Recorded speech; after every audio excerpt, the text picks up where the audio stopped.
जय भीम साथियों। आज की इस खास वीडियो में जानिए डॉक्टर बाबा साहेब आम्बेडकर के बारे में नेल्सन मंडेला ने क्या कहा था जिससे जातिवाद के उड़ गए थे होश।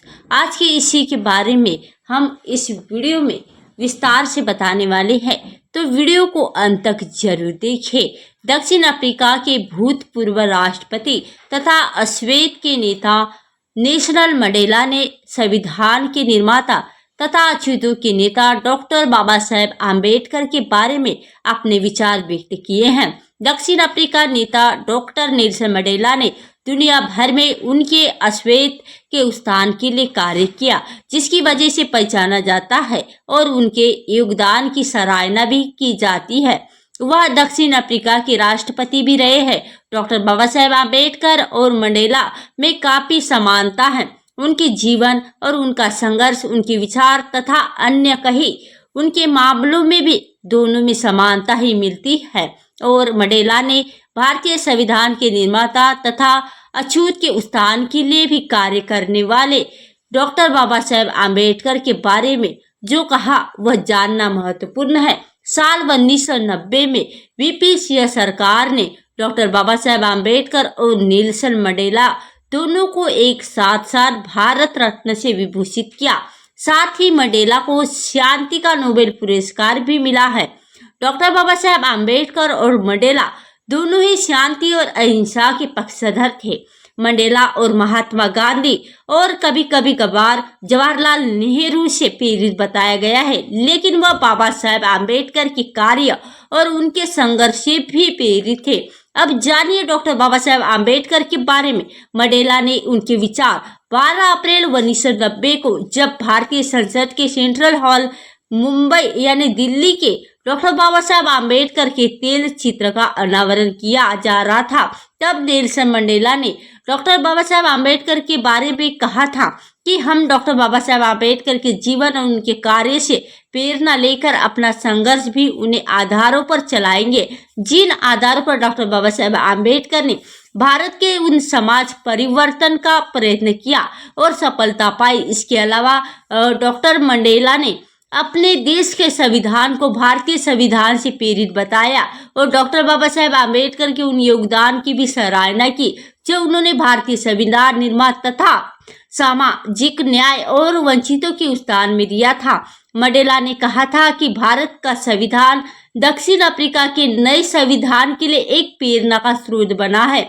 हमें आशा है कि भारत के इस महान सुपुत्र के विचार और कार्य हमें हमारा संविधान बनाने में भी मार्गदर्शन के तौर पर साबित होंगे। डॉक्टर बाबा साहेब आम्बेडकर का अछूतों के तौर पर एक सामाजिक न्याय की दिशा में किए गए ऐतिहासिक कार्य वास्तव में अत्यंत सराहनीय है। दक्षिण अफ्रीका के और उनके भारत के बीच एक नानो बंध तैयार हुए है, क्योंकि दोनों एक जैसे अन्याय के शिकार हैं। भारत के शोषित वर्ग के मसीहा की जन्म शांति मनाने वाले भारतीय की सीमित ही सदस्यों के साथ हमारा मिलजुल हमारे लिए एक अत्यंत आनंद की घटना है। लेकिन उन्होंने जिस तरह से महात्मा गांधी को पढ़ा और जाना, उस तरह से उन्होंने कभी भी डॉक्टर बाबा साहेब आम्बेडकर को नहीं पढ़ा। अगर मंडेला ने डॉक्टर बाबा साहेब आम्बेडकर को पढ़ने का समय मिला होता तो मुझे विश्वास है कि वह न केवल आम्बेडकर के लंबे संघर्ष की सराहना करते, बल्कि इससे आगे जाकर डॉक्टर बाबा साहेब आम्बेडकर के अनुयायी भी बनते। भारत में दक्षिण अफ्रीका की तुलना में कहीं बड़े पैमाने पर भेदभाव होता है। भारत के लगभग 16 करोड़ नागरिक अदृश्य रंग भेद के शिकार है, जिसे दैवीय तौर पर स्वीकृति प्राप्त है। संवैधानिक प्रावधानों के बावजूद इनके अधिकारों की रक्षा करने और उनके रक्षा करने में हम असमर्थ रहे और उनके साथ ही अन्याय बहुत आम है। मंडेला ने साल 1990 में जब भारत आए थे, वह स्वाधीन भारत का सबसे उथल पुथल भरा साल था और उस साल जब ओबीसी को आरक्षण देने की पुरानी मांग पूरी हुई थी और समाज में हाशिए पर सटक पर दिए गए एक तबके को शासन व्यवस्था में हिस्सेदारी करने का मौका मिला था। उसी साल भारत के संविधान निर्माता को सरकार ने देश की सर्वोच्च सम्मान भारत रत्न से सम्मानित किया था और यूपीए सरकार ने बाबा साहेब आम्बेडकर और नेल्सन मंडेला को एक साथ भारत रत्न से विभूषित किया था। और भारत रत्न से विभूषण लोगों की सूची में ये दो ही नाम अलग नजर आते हैं, क्योंकि अधिकतर मामलों में इन पुरस्कार का प्रयोग श्रेष्ठ वर्ग और अपने ही हितों की रक्षा के लिए करता जाता है। और सन 1990 में पहली बार ऐसा लगा कि सही लोगों को भारत रत्न दिया गया है।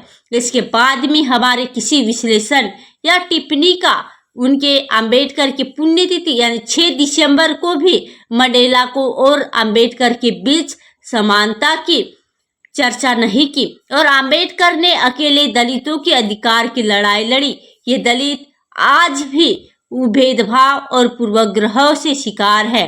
प्रधानमंत्री ने गांधी का नाम लिया क्योंकि हमारे देश में हर नेता के लिए गांधी और नेहरू का नाम जपना अनिवार्य है। इन दोनों के नाम पर अनेक पुरस्कार स्थापित भी किए गए हैं। अगर मंडेला को डॉक्टर बाबा साहब आम्बेडकर की सराहना करते, अगर दक्षिण अफ्रीका के अश्वेत आज भी परेशानियां से भोग रहे हैं और अगर भारत के दलितों को आज भी गरिमापूर्ण जीवन का अधिकार नहीं है, तो फिर तथाकथित को पढ़ने का समय मिला होता तो मुझे विश्वास है कि वे आम्बेडकर के लंबे संघर्ष, सत्ता हस्तांतरण व समावेशी प्रजातंत्र का क्या अर्थ है तथा यह कि सत्ताधारी श्रेष्ठ वर्ग के समावेशी प्रजातंत्रों को एक ऐसी व्यवस्था में बदल दिया गया है जिसमें सत्ता प्राकृतिक संसाधनों और देश की संपदा पर केवल उनका अधिकार हो गया है। और हम भारतीय पश्चिमी देशों के नागरिकों से कहीं अधिक पाखंडी हैं।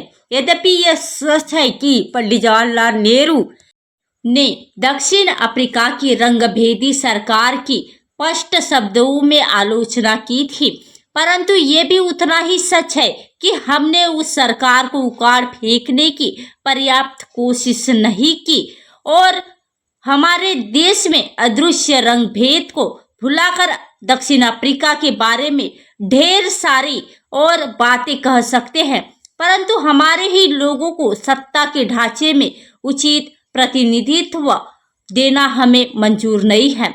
मंडेला को दी गई श्रद्धांजलि में से भारत में व्याप्त जातिगत घृणा स्पष्ट झलकती है।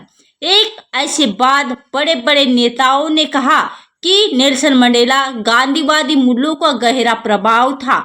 ये कहना मुश्किल है कि महात्मा गांधी ने अफ्रीका के दिन रात कमर तोड़ मेहनत करने वाले आम अश्वेत के लिए क्या किया। जब महात्मा गांधी अफ्रीका में थे तब भी उनका संघर्ष अश्वेत के लिए ही नहीं वरना वहां के भारतीय समुदाय के लिए था, जिनसे अपने अधिकांश गुजराती व्यवसाय थे। वे आज भी दक्षिण अफ्रीका के बड़े हिस्से में प्रभावशाली है और गोरों में कम नक्सलवादी और जातिवादी नहीं है। अब जबकि मंडेला ने नहीं रहे, ये जरूरी नहीं है कि हम उन्हें भगवान ना बनाए। उनकी विरासत की आलोचनात्मक और विवेचना आवश्यक है ताकि उन्होंने जो स्वाधीनता आंदोलन चलाया था उसे सिर्फ माफ करो और भूल जाओ, ये खांचे तक सीमित ना कर दिया जाए। नेल्सन मंडेला ने डॉक्टर बाबा साहेब आम्बेडकर और उनके बारे में जो कहा है उस भारतीयों ने जरूर जानना चाहिए। अब जानिए डॉक्टर भीमराव आम्बेडकर के बारे में सबसे बड़ी 10 बातें। नंबर 1, डॉक्टर बाबा साहेब आम्बेडकर जैसे पढ़ाकू व्यक्ति दुनिया में नहीं है। वे लाइब्रेरी खुलने से पहले पहुंच जाते थे और बंद होने के बाद निकले थे और उनके जेबों में पर्चियां ही पर्चियां होती थी जिन्हें आज नोटिस कहा जाता है। और नंबर 2, डॉक्टर बाबा साहेब आम्बेडकर ने डॉक्टर ऑफ साइंस किया और इसका विषय था भारतीय रुपया यानी अर्थशास्त्र। London school of the economics में डिग्री हासिल की थी।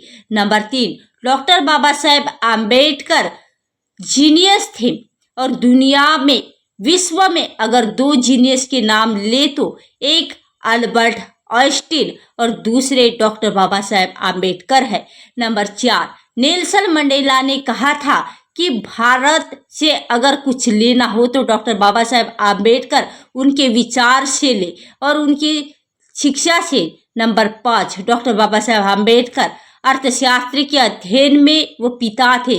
नंबर 6, नेपाल के उस संविधान में बना है वह भारत में डॉक्टर बाबा साहेब आम्बेडकर द्वारा बनाए गए संविधान को देखकर बनाया है। ये बात बहुत कम लोगों को मालूम है।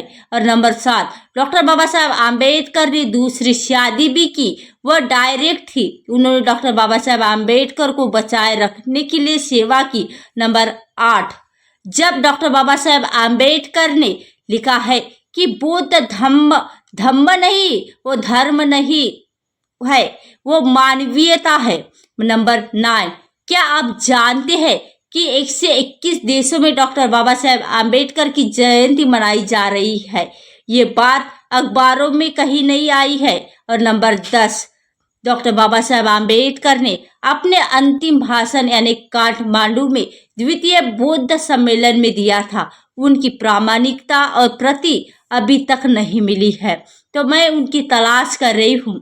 अब दुख की बात यह है कि डॉक्टर बाबा साहेब आम्बेडकर को दलितों के उनके संविधान में खतरे में डाल दिया, जबकि वे पूरे भारत के हैं, पूरे विश्व के हैं। यदि आपको ये हमारा वीडियो बनाया गया वीडियो पसंद आया हो और आप चाहते हैं कि हम आपके लिए रोजाना ऐसी वीडियो लाते रहे, तो हमें आर्थिक मदद भेज सकते हैं, और जिसकी हमें इस समय बहुत ही आवश्यकता है। बाबा साहेब आम्बेडकर पर बनाया गया हमारा ये वीडियो कैसा लगा आप हमें कमेंट करके जरूर बताइए। और दोस्तों, आज की वीडियो में बस इतना ही। इस चैनल पर मैं सिर्फ बाबा साहेब आम्बेडकर के जीवन से जुड़ी सभी छोटी बड़ी जानकारी लेकर आती रहती हूँ। यदि आप बाबा साहेब आम्बेडकर को दिल से पसंद करते हो तो हमारे इस चैनल को सब्सक्राइब करके बेल आइकन घंटी ऑन कर लीजिए और नीचे कमेंट बॉक्स में जय भीम जय भारत अवश्य लिखें।